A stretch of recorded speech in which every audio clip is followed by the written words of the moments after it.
ലോക chess championship 2024 game 11 കഴിഞ്ഞപ്പോൾ game 12ലേക്ക് കടന്നപ്പോൾ Gukesh 6-5 lead ചെയ്യുകയാണ്. ഇവിടെ ഡിംഗ്ലിയറിന് തിരിച്ചു വന്നില്ലെങ്കിൽ ഗെയിം കംപ്ലീറ്റ്ലി ഗുകേഷിന്റെ സൈഡിലോട്ട് പോകും. ഗുകേഷ് പെട്ടെന്ന് തന്നെ ലോക ചാമ്പ്യനാവും. അപ്പോൾ ഈ കളിയിൽ വൈറ്റ് കളിക്കുന്നത് ഡിംഗ്ലിയറിനും ബ്ലാക്ക് കളിക്കുന്നത് ഗുകേഷുമാണ്. ഡിങ് തുടങ്ങുന്നത് C4 വെച്ചിട്ടാണ്, ഇംഗ്ലീഷ് ഓപ്പണിംഗ് ആണ്. ഗുകേഷ് E6 കളിക്കുന്നു. ഇത് ഇംഗ്ലീഷ് ഓപ്പണിംഗിന്റെ അക്നിക്കോ ഡിഫൻസ് ആണ്. G3 ബിഷപ്പിനെ ഫിയഞ്ചറ്റ് ചെയ്യാനാണ് ഇവിടെ ഡിങ്ങിന്റെ ഉദ്ദേശം. D5 കളിക്കുന്നു. ബിഷപ്പ് G2 കളിക്കുന്നു Ding. Night F6, night F3, D4. അപ്പോൾ ഗുകേഷ് ആ മൂവ് D4 കളിക്കുന്നതോടെ ഇവിടെ ഡിങ്ങിന് നൈറ്റിന് C3യിലേക്ക് ഡെവലപ്പ് ചെയ്യാൻ പറ്റുന്നതല്ല. ഡിങ് ക്യാൻസൽ ചെയ്യുന്നു. ഗുകേഷ് നൈറ്റ് C6 കളിച്ചിട്ട് ഈ ഒരു D4 പോണിന് ഒരു അഡീഷണൽ പ്രൊട്ടക്ഷനോടെ നൽകുന്നു. E3 കളിച്ച് ആ ഒരു പോണിനെ ചലഞ്ച് ചെയ്യുകയാണ് ഡിങ്. ബിഷപ്പ് E7 കളിക്കുന്നു. അപ്പോൾ ഇതിനൊന്നും എടുക്കാൻ ഉദ്ദേശമില്ല. ബിഷപ്പിനെ ഡെവലപ്പ് ചെയ്ത് ക്യാൻസൽ ചെയ്യാനാണ് ഇവിടെ ഗുകേഷിന്റെ ഉദ്ദേശം. D3 കളിക്കുന്നു. പോൺ വെച്ച് വെട്ടുന്നു. ബിഷപ്പ് വെച്ച് തിരികെ വെട്ടുന്നു. ഇവിടെ ഗുകേഷ് E5 കളിച്ചിട്ട് സെൻറ്ററിൽ കൂടുതൽ കൺട്രോൾ കൊണ്ടുവരികയും ചെയ്യുന്നു. ആ മറ്റേ ബിഷപ്പിനെയും കൂടെ ഓപ്പൺ ആക്കുകയാണ് ഇവിടെ ഗുകേഷ്. നൈറ്റ് C3 കളിക്കുന്നു ഡിങ്. ഗുകേഷ് ഫൈനലി ക്യാൻസൽ ചെയ്യുകയാണ്. അപ്പോൾ ഇരുവരും ക്യാൻസൽ ചെയ്ത് കഴിഞ്ഞു. ഇനി ഒരു വെയിറ്റിംഗ് മൂവുകളുടെ ഒരു തേരോട്ടമാണ് നടക്കുന്നത്. ഇവിടെ ഡിങ് ആദ്യത്തെ ഒരു വെയിറ്റിംഗ് മൂവ് കളിക്കുന്നു, റൂക്ക് E1. ഗുകേഷ് എന്ത് കളിക്കുമെന്ന് പ്രഡിക്റ്റ് ചെയ്യാൻ വേണ്ടി ഇങ്ങനെ നിൽക്കുകയാണ്. H6 കളിക്കും. ഗുകേഷും വിട്ടുകൊടുക്കുന്നില്ല. സൈഡിലുള്ള പോൺസ് ഒക്കെ നീക്കി ഇവിടെ ഗെയിം അതുപോലെ തന്നെ നിർത്തുള്ളൂ. റൂക്ക് E1 കളിക്കുന്നു, H6 കളിക്കുന്നു. H6 കളിക്കുന്നതോടെ ബിഷപ്പിനോ നൈറ്റിനോ ഇങ്ങോട്ടേക്ക് വരാൻ പറ്റില്ല. ഇവിടെ മറ്റേ സൈഡിലാണ് ഡിങ് ഇതുപോലെ തന്നെ കളിക്കുന്നത്, A3. ഇപ്പോൾ ഉദ്ദേശം നൈറ്റ് B4 വരാൻ പറ്റില്ല, പക്ഷെ പൊസിഷൻ ഒരുപാടൊന്നും മാറുന്നില്ല. A5 കളിക്കുന്നു ഇവിടെ ഗുകേഷ്. H3 വീണ്ടും നൈറ്റ് G4, ബിഷപ്പ് G4. ഈ രണ്ട് മൂവ്സ് തടയാൻ വേണ്ടിയാണ് H3 പോലത്തെ ഒരു നീക്കം. പൊസിഷൻ അതുപോലെ തന്നെ നിലനിർത്തുകയാണ് ഇരുവരും. ഒരാളുടെ പ്ലാൻ മനസ്സിലാക്കാൻ വേണ്ടിയാണ് ഇതുപോലത്തെ വെയിറ്റിംഗ് മൂവ്സ് കളിക്കുന്നത്. ബിഷപ്പിന് E6 കളിക്കുന്നു. അപ്പോൾ H3, H6 പോലത്തെ മൂവ്സ് അല്ലാതെ ഫൈനലി ഒരു ബിഷപ്പ് E6 വരെ മൂവ് വരുന്നു. ഇവിടെ വേണമെങ്കിൽ ബിഷപ്പിനെ F5 കളിക്കാവുന്നതാണ്. ഇതും കളിച്ചു നോക്കാവുന്നതാണ്. പക്ഷേ ഇവിടെ D4 വന്നിട്ട് ഇവിടെ ഡിങ്ങിന് കുറച്ചും കൂടെ സ്ട്രോങ് ആയിട്ടുള്ള ഒരു പൊസിഷൻ കിട്ടും. പകരം ഇവിടെ ഗുകേഷ് കളിക്കുന്നത് ബിഷപ്പ് E6 ആണ്. ഇതും കുഴപ്പമുള്ള നീക്കമൊന്നുമല്ല. ഇവിടെ ഡിങ് കളിക്കുന്നത് കിങ് H2, മറ്റൊരു വെയിറ്റിംഗ് മൂവ്. ഇവിടെ ഗുകേഷിന്റെ പ്ലാൻ ഫുള്ളായിട്ട് അറിയാൻ വേണ്ടിയിട്ടാണ് കിങ് ടു H2 കളിക്കുന്നത്. എന്നിട്ട് പതുക്കെ പീസുകൾ ആക്യുറേറ്റ്ലി പ്ലേസ് ചെയ്യാനാണ് ഡിങ്ങിന്റെ ഉദ്ദേശം. ഗുകേഷിന് വേണമെങ്കിൽ ഈ ഒരു പോണിനെ പുഷ് ചെയ്തിട്ട് A5 പോണിനെ പുഷ് ചെയ്തിട്ട് A4 കളിക്കാം. ഇതിന്റെ ഐഡിയ നൈറ്റിന് ഇവിടേക്ക് വരാം, ഇങ്ങനെ വന്നിട്ട് ഒരു ഔട്ട് പോസ്റ്റ് ക്രിയേറ്റ് ചെയ്യാവുന്നതാണ് ഇവിടെ ഗുകേഷിന്. ഗുകേഷ് അതിന് പോവോ അതേ വേറെ എന്തിനേലും പോവോ? ഗുകേഷ് കളിക്കുന്നത് റൂക്കിനെ B8 കളിക്കുന്നു. ഈ ഒരു ഡേഞ്ചറസ് ബിഷപ്പിന്റെ വലയത്തിൽ നിന്ന് മാറ്റാൻ വേണ്ടിയിട്ടാണത്. അപ്പോൾ ക്യൂവിനെ ഇവിടെ ജസ്റ്റ് C2 കളിക്കുകയാണ് ഡിങ്. വേണമെങ്കിൽ തക്കമായ അവസരത്തിൽ റൂക്കിന് ഈ ഒരു നല്ലൊരു ഫയലിലേക്ക് വരാലോ. ഇവിടെ റൂക്ക് E8 കളിക്കുന്നു ഗുകേഷ്. ഈ റൂക്ക് E8 പകരം എന്തുകൊണ്ട് ഗുകേഷിന് ഇവിടെ നൈറ്റ് D4 എന്നുള്ള മൂവ് കളിച്ചുകൂടാ? കാരണം ഇപ്പോൾ നൈറ്റൊക്കെ വെച്ച് വെട്ടിക്കഴിഞ്ഞ് കഴിഞ്ഞാൽ പോൺ വെച്ച് വെട്ടി ഒരു ഫോർക്കൊക്കെ കൊടുത്തുകൂടെ? ഇതൊക്കെ വേണമെങ്കിൽ ഗുകേഷിന് പ്ലാൻ ചെയ്തുകൂടെ? പക്ഷേ ഇവിടുത്തെ പ്രശ്നം ജസ്റ്റ് ബിഷപ്പിൻ്റെ നൈറ്റ് വെട്ടിയാൽ മതി. ഇനി തിരിച്ച് വെട്ടി കഴിയുമ്പോൾ നൈറ്റ് B5 കളിച്ചിട്ട് രണ്ട് നൈറ്റും കൂടെയും ആ ഒരു D4 പോണിനെ അറ്റാക്ക് ചെയ്യുകയാണ്. അപ്പോൾ പിന്നെ എന്താണ് ചെയ്യേണ്ടത്? ഇവിടെ ഗുകേഷ് ഒരു പക്ഷേ ബിഷപ്പ് C5 കളിക്കാൻ നോക്കിയാലോ? റൂക്ക് E5 കളിച്ചിട്ട് ഈ ഒരു ബിഷപ്പിലേക്ക് അറ്റാക്ക് കൊടുക്കും. ഇവിടെ B6 കളിച്ച് ഡിഫെൻഡ് ചെയ്യാൻ നോക്കിയാലോ? ഒരു ബ്യൂട്ടിഫുൾ വിന്നിങ് സീക്വൻസ് ഉണ്ട് ഇവിടെ ഡിങ്ങിന്. Rook into E6. റൂക്ക് വെച്ച് ബിഷപ്പിനെ വെട്ടിയെടുക്കുന്നു. ഇവിടെ പോൺ വെച്ച് വെട്ടിയെടുത്ത് കഴിഞ്ഞാൽ അപ്പോൾ ഇവിടെ എന്താണ് വിന്നിങ്? ഇവിടുത്തെ വിന്നിങ് ഐഡിയ നൈറ്റ് E5. ഇനി ആ നൈറ്റ് C6 വരുന്ന തടയാൻ എന്താ ഇവിടെ ചെയ്യാൻ പറ്റുക? ഈ ഒരു ബിഷപ്പ് നല്ല ലോങ് ഡയഗണലായിട്ടുള്ള ഇവിടം വരെ കൺട്രോൾ ചെയ്യുന്നു. ഇവിടെ എല്ലാം കൺട്രോൾഡ് ആണ്. അപ്പോൾ ഈ നൈറ്റ് C6 തടയാൻ വേറെ നല്ല ഐഡിയ ഒന്നുമില്ല. D7 വരാൻ പറ്റില്ല. ഇവിടേക്ക് ഒന്നും വരാൻ പറ്റില്ല. ഇനി ഇവിടേക്ക് വന്നാൽ പോലും എന്ത് സംഭവിക്കും? നൈറ്റിന് ഇങ്ങോട്ട് വരാൻ പറ്റും. അപ്പം അതുകൊണ്ട് റൂക്കിനെ ഇവിടെ C8 കളിച്ച് നോക്കിയാൽ പോലും B4 കളിച്ച് ഈ ബിഷപ്പിനെയൊക്കെ അറ്റാക്ക് ചെയ്യാവുന്നതാണ്. ഇവിടെ ജസ്റ്റ് ഒരു എക്സ്ചേഞ്ചിന് ശേഷം ഈ ബിഷപ്പ് വേണമെങ്കിൽ പുറകോട്ട് പോകാം. ഇങ്ങോട്ട് പോയി കഴിഞ്ഞാലും വലിയ രക്ഷയൊന്നുമില്ല. കാരണം എന്താണ്?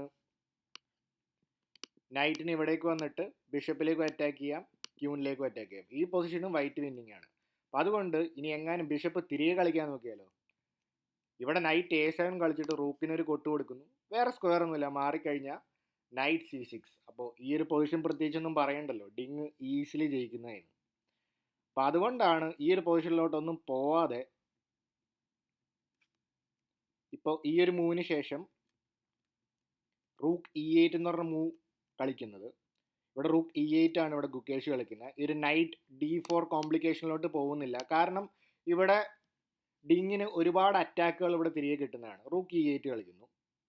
ഇവിടെ നൈറ്റ് B5 വരുവാണ് ഇവിടെ ഡിങ്. ഇവിടെ ബിഷപ്പ് F5 കളിച്ചിട്ട് D3 പോണിനെ അറ്റാക്ക് ചെയ്യുകയാണ്. ഡിങ് ജസ്റ്റ് ഡിഫെൻഡ് ചെയ്യുന്നു. നൈറ്റിന് റീറൂട്ട് ചെയ്യാൻ ശ്രമിക്കുകയാണ് ഇവിടെ ഗുക്കേഷ്. നൈറ്റിനെ D7 കളിക്കുന്നു. ഐഡിയ C5 പോലത്തെ സ്ക്വയറിലേക്ക് വന്നിട്ട് D3 കൂടുതൽ പണി കൊടുക്കാനായിരിക്കാം. പക്ഷേ ഇവിടെ ജസ്റ്റ് ക്യൂവിനെ D2 കളിക്കുന്നു.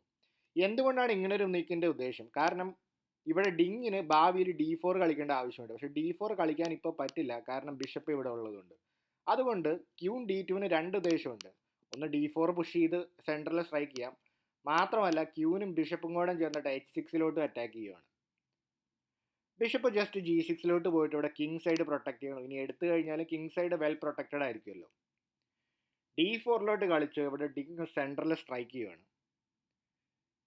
പോൺ E4 കളിച്ചിട്ട് നൈറ്റിലേക്ക് അറ്റാക്ക് ചെയ്യുകയാണ് ഇവിടെ ഗുക്കേഷ്. അപ്പോൾ എന്തുകൊണ്ട് ഈ പോണിനെ എടുത്തുകൂടാ? ഈ പോണിനെ എടുത്തു കഴിഞ്ഞാൽ ഈ പോണിനെ തിരികെ എടുക്കാൻ പോവുകയല്ല ചെയ്യുന്നത് ഡിങ്. ഡിങ്ങിന് ബിഷപ്പിനെ F4 കളിച്ച് ഇതിലേക്കൊരു പണി കൊടുക്കാം. അപ്പോൾ ഇതിനിപ്പോൾ ഡിഫെൻഡ് ചെയ്യാനിപ്പോൾ എന്താ ചെയ്യേണ്ടത്? ബിഷപ്പ് D6 കളിച്ചു കഴിഞ്ഞാൽ ജസ്റ്റ് വെട്ടും.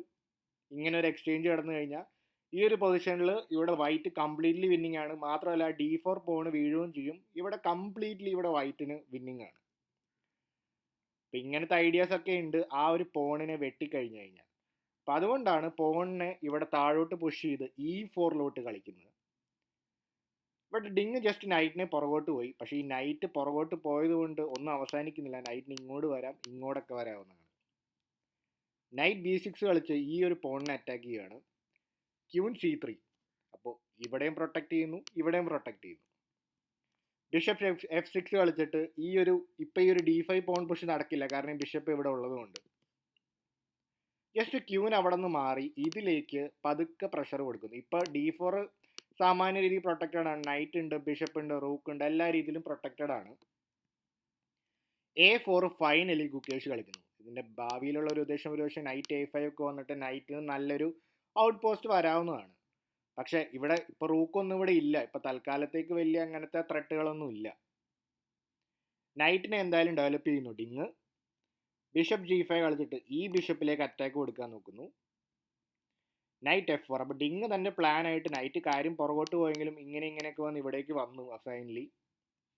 ബിഷപ്പ് വെച്ചെടുക്കുന്നു. ബിഷപ്പ് വെച്ച് തിരികെ കിട്ടി. ഇനിയിപ്പോൾ ആ ഒരു C7 പോണിലേക്ക് അറ്റാക്ക് ചെയ്യുന്നു, ഡിഫെൻഡ് ചെയ്യുന്നു. ഇവിടെ ക്യൂവിനെ C3 കളിക്കുന്നു. അപ്പോൾ ഇവിടെ പല രീതിയിൽ കളി മുന്നോട്ട് പോവാം. ക്യൂൻ C3 എന്ന് പറഞ്ഞ മൂവാണ് ഇവിടെ കളിക്കുന്നത്. വേറെ ഏതൊക്കെ രീതിയിൽ മുന്നോട്ട് പോവാം? വേണമെങ്കിൽ ഇവിടെ നേരെ D5 കളിച്ചിട്ടും ഇവിടെ ആധിപത്യം സ്ഥാപിക്കാവുന്നതാണ്. ഈ നൈറ്റിനെ ഓടിച്ചു വിടുന്നതൊക്കെയാണ്. പക്ഷെ ഗെയിമിൽ ക്യൂൻ C3 ആണ് കളിക്കുന്നത്. ഇവിടെ ഓക്കെ, ഈ നൈറ്റിന് വലിയ ജോലിയൊന്നും ഇല്ലാത്തതുകൊണ്ട് ഇപ്പോൾ ഒരു പക്ഷേ ഇനി ഈ നൈറ്റിനെ പുറകോട്ട് കൊണ്ടുപോയിട്ട് വേറെ ഏതെങ്കിലും രീതിയിലേക്ക് ഇങ്ങനെയൊക്കെ കൊണ്ടുവന്നിട്ട് C5 ഒക്കെ പുഷ് ചെയ്യാനൊക്കെ ആയിരിക്കാം ഒരു പക്ഷേ ഗുക്കേഷിൻ്റെ ഉദ്ദേശം. എന്തായാലും നൈറ്റ് പുറകോട്ട് പോയി. ഒരു പക്ഷേ നൈറ്റിനെ ഭാവിയിൽ A6 കൊണ്ടുവന്നിട്ട് വേണമെങ്കിൽ C5 ഒക്കെ പുഷ് ചെയ്യാനാണ് ഗുക്കേഷിൻ്റെ ഉദ്ദേശം. ഡിങ് ജസ്റ്റ് D5 കളിക്കുന്നു. ഇനി ഇവിടെ വേണമെങ്കിൽ ഈ പൊസിഷനിൽ തന്നെ നൈറ്റ് A7 കളിച്ചിട്ട് ഗുക്കേഷിൻ്റെ റൂക്കിനെ ഡിങ്ങിനെ ട്രാപ്പ് ചെയ്യാവുന്നതാണ്. പക്ഷെ ഡിങ് അതുപോലത്തെ ചീപ്പ് ട്രിക്സിനൊന്നും പോകുന്നില്ല. ഡിങ് ഒരു ലോക ചാമ്പ്യനെ പോലെ കളിക്കുകയാണ്. Porn D5. ക്യൂവിൻ്റെ ഡയഗണൽ ഓപ്പൺ ആയി. ഈ പോൺ ഭയങ്കര സ്ട്രോങ് ആണ്. റൂക്കും എല്ലാം കൂടെ ഇപ്പോൾ നല്ല ആക്റ്റീവാണ്. ഫ്രീ ആയി കിട്ടുന്ന റൂക്കിനെ വേണ്ട എന്ന് ഡിങ്. ക്യൂൻ D7 കളിക്കുന്നു. D6. അപ്പം ഇതാണ് കിട്ടുന്ന കോമ്പൻസേഷൻ. ഈ റൂക്കും ബിഷപ്പും നൈറ്റും എല്ലാം വെൽ കണക്റ്റഡ് ആണ്. C5 കളിക്കുന്നു. അത് കളിച്ചില്ലെങ്കിൽ ഈ ഒരു പോൺ ഇവിടെ ഭയങ്കര ഡേഞ്ചറസ് ആണ്. C5 കളിക്കുന്നു. പക്ഷേ ഇവിടെ ഓൾറെഡി ഇവിടെ വൈറ്റ് ഓൾമോസ്റ്റ് വിന്നിങ് പൊസിഷനിലാണ്. നൈറ്റ് C7 റൂക്കിലേക്ക് അറ്റാക്ക് ചെയ്യുന്നു. റൂക്ക് ജസ്റ്റ് മാറിയിരിക്കുന്നു. റൂക്ക് F8 മാറുന്നു. ഇവിടെ ജസ്റ്റ് ആ റൂക്ക് അവിടെ മാറിയതോടെ ആ പോണിനെ കിട്ടി. ഇപ്പോൾ ഒരു പോണിനെ എക്സ്ട്രാ കിട്ടി. ഇവിടെ ജസ്റ്റ് നൈറ്റിന് C6 കളിക്കുന്നു. അപ്പോൾ ഇവിടെ തിരിച്ചാ ബിഷപ്പ് വെച്ച് ബിഷപ്പിനെ എടുക്കാൻ നോക്കുന്നില്ല. വേണമെങ്കിൽ ഇങ്ങനെ എടുക്കാം, പക്ഷെ റൂക്ക് ജസ്റ്റ് വീണ്ടും ആക്റ്റീവ് ആവും. നൈറ്റിനെ C6 കളിക്കുന്നു. ജസ്റ്റ് ബിഷപ്പ് തിരികെ പോകുന്നു. കാരണം ഈ ബിഷപ്പ് വെച്ച് ഈ ബിഷപ്പിനെ എടുക്കുന്നതിന് പകരം ഈ ബിഷപ്പ് ഭാവിയിൽ യൂസ്ഫുൾ ആവാമെന്ന് ഡിങ് കാണുന്നു. റൂക്കിനെ ജസ്റ്റ് അവിടെ നിന്ന് മാറ്റുന്നു. ഇവിടെ പരമാവധി പ്രഷർ ഇവിടെ സപ്പോർട്ട് ചെയ്ത് നിർത്തുവാണ്. നൈറ്റിനെ എന്തായാലും തിരികെ കൊണ്ടുവന്നു. കാരണം ഈ ഒരു പോണിനെ പ്രൊട്ടക്ട് ചെയ്യാൻ ഇവിടെ ഒരു ബിഷപ്പ് തന്നെ ധാരാളമാണ്. ഇവിടെ ഫൈനലി നൈറ്റ് വെച്ച് നൈറ്റിനെ വെട്ടുന്നു, പോൺ വെച്ച് വെട്ടുന്നു. ഇപ്പം നൈറ്റിലേക്കാണ് അറ്റാക്ക്. നൈറ്റ് തിരികെ പോകുന്നു. ഇപ്പം ഈ നൈറ്റിന് വലിയ റോളൊന്നുമില്ല. ഈ ഒരു സ്ക്വയർ നല്ലോണം കൺട്രോൾഡാണ്. ഈ പോൺ ഇവിടെയും കൺട്രോൾഡാണ്. അപ്പോൾ പോണുകളുടെ ഒരു തേരോട്ടമാണ് ഇവിടെ ഡിങ് നടത്തുന്നത്. അപ്പോൾ ആ നൈറ്റ് വീണ്ടും മാറിയതോടെ ഇവിടെ ക്യൂനിലുള്ള ആ C5, ക്യൂൻ ടേക്ക് C5 വന്നു. ആ റൂക്കിനും ഇപ്പോൾ ഉള്ള ആ ഒരു ഓപ്പൺ വഴിയില്ല. റൂക്ക് മാറിയതോടെ ഇപ്പോൾ ഓൾറെഡി 2 പോണുകൾ ഇവിടെ ഒന്ന് എണ്ണി നോക്കിയേ, 3, 4, 7. അപ്പോൾ ഇവിടെ എതിരാളിയുടെ നോക്കിക്കഴിഞ്ഞാൽ 5 പോണുകൾ. അപ്പോൾ 2 പോണുകൾ അപ്പാണ് ഇവിടെ ഡിങ് ലിറൻ. അപ്പോൾ എന്താണ് ഇവിടെ ഗുകേഷിന് കളിക്കാൻ പറ്റുക? ഗുകേഷ് റൂക്ക് C8 ഒക്കെ കളിച്ചു പോകുന്നു, പക്ഷേ ജസ്റ്റ് ക്യൂൻ D4 പോകുന്നു. നൈറ്റ് A6, ഒരു പക്ഷേ നൈറ്റ് C5 ഒക്കെ വരാനായിരിക്കാം ഗുകേഷിൻ്റെ ഉദ്ദേശം. പക്ഷേ പൊസിഷൻ ഹോപ്പ്ലെസ് ആണ്. ഇതിനൊന്നും സമയം കൊടുക്കുന്നില്ല. റൂക്ക് E7 ക്യൂനിലേക്ക് അറ്റാക്ക് ചെയ്യുകയാണ്. ക്യൂൻ B5 കളിച്ചു നോക്കുന്നു, D7. അപ്പോൾ പൊസിഷനിലെ ഏറ്റവും ബെസ്റ്റ് മൂവ് തന്നെയാണ് ഡിങ് കളിക്കുന്നത്. റൂക്ക് C4 കളിച്ച് ക്യൂനിലേക്ക് അറ്റാക്ക് ചെയ്യണം. അപ്പോൾ ഇവിടെ വേണമെങ്കിൽ ഇവിടെ ഡിങ് ലിറിനൊരു ബ്യൂട്ടിഫുൾ ഫിനിഷ് ഉണ്ട്. പക്ഷെ ഗെയിമിൽ ജസ്റ്റ് ക്യൂന് E3 ആണ് കളിക്കണത്. എന്താണ് beautiful finish? Just queen takes rook. ഒരു ക്യൂവിനെ സാക്രിഫൈസ് ചെയ്താൽ മതി. ക്യൂവിനെ തിരികെ എടുത്ത് കഴിഞ്ഞാൽ റൂക്ക് E8. ഐഡിയ ഇപ്പോൾ റൂക്കിനെ വെട്ടിയെടുത്തിട്ട് പോണിനെ പ്രൊമോട്ട് ചെയ്യുക. ഇനി റൂക്ക് വെച്ച് റൂക്കിനെ എടുത്താലോ പോൺ വെച്ച് വെട്ടി ക്യൂനാവും. അപ്പോൾ ഈ പൊസിഷനും ഇവിടെ ഡിങ് ഈസിലി ജയിക്കുന്നതാണ്.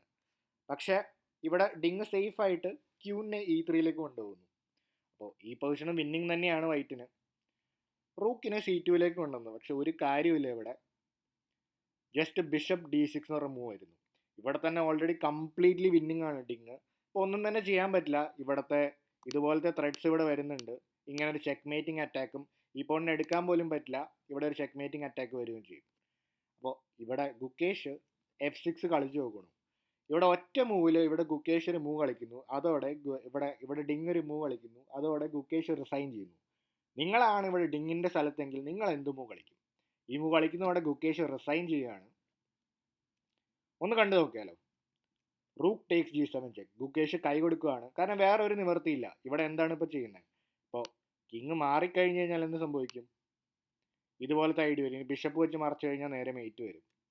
ഇനി കിങ് വെച്ച് എടുത്തു കഴിഞ്ഞാലോ, ഇത് ബ്യൂട്ടിഫുൾ ആയിട്ടുള്ള ബിഷപ്പ് ടേക്സ് F8 ചെക്കാണ്. ഇനി ചെക്ക് വെച്ച് ബിഷപ്പിനെ എടുത്തു കഴിഞ്ഞാലോ പ്രൊമോഷനിൽ ക്യൂനാവുകയും ചെയ്യും. 2 ക്യൂനുണ്ട്. ഇനി പ്രത്യേകിച്ച് പറയണ്ടല്ലോ അല്ലേ. അപ്പോൾ ഇതുകൊണ്ടെല്ലാം തന്നെ ഈ ഒരു റൂക്ക് ടേക്സ് G7 ചെക്കിന് ശേഷം ഇവിടെ ഗുകേഷ് കൈ കൊടുത്ത് റിസൈൻ ചെയ്യുകയാണ്. അപ്പോൾ വീണ്ടും മാച്ച് സ്കോർ ഇവിടെ ഈക്വൽ ആയിരിക്കുവാണ്. 6-6. 12 ഗെയിം കഴിയുമ്പോൾ 6-6 എന്ന നിലയിലാണ്. അപ്പോൾ തീ പാർന്ന പോരാട്ടമാണ്. ഈ ലോക ചാമ്പ്യൻഷിപ്പിൽ ആര് ജയിക്കുമെന്ന് ഇപ്പോൾ പ്രഡിക്റ്റ് ചെയ്യാൻ പറ്റുന്നില്ല. ഗുകേഷ് ഒരു മനോഹരമായ ഗെയിം കളിക്കുന്നു. ഡിങ് അതിന് പുറകെ ഓൾമോസ്റ്റ് ഒരു പെർഫെക്റ്റ് ഗെയിം തന്നെയാണ് ഈ ഒരു ഗെയിമിൽ കളിച്ചിരിക്കുന്നത്. നിങ്ങൾ ആക്യുറസി നോക്കിയാൽ ഓൾമോസ്റ്റ് ഒരു പെർഫെക്റ്റ് ഗെയിമാണ് ഇവിടെ ഡിങ് ലിറൻ കളിച്ചിരിക്കുന്നത്. അപ്പോൾ ഗെയിമിനെ പറ്റിയുള്ള നിങ്ങളുടെ അഭിപ്രായങ്ങൾ രേഖപ്പെടുത്തുക. അപ്പോൾ കൂടുതൽ ഇൻട്രസ്റ്റിംഗ് ഗെയിംസ് ആയിട്ട് നമുക്ക് വീണ്ടും കാണാം. അടുത്ത വീഡിയോയിൽ കാണാം.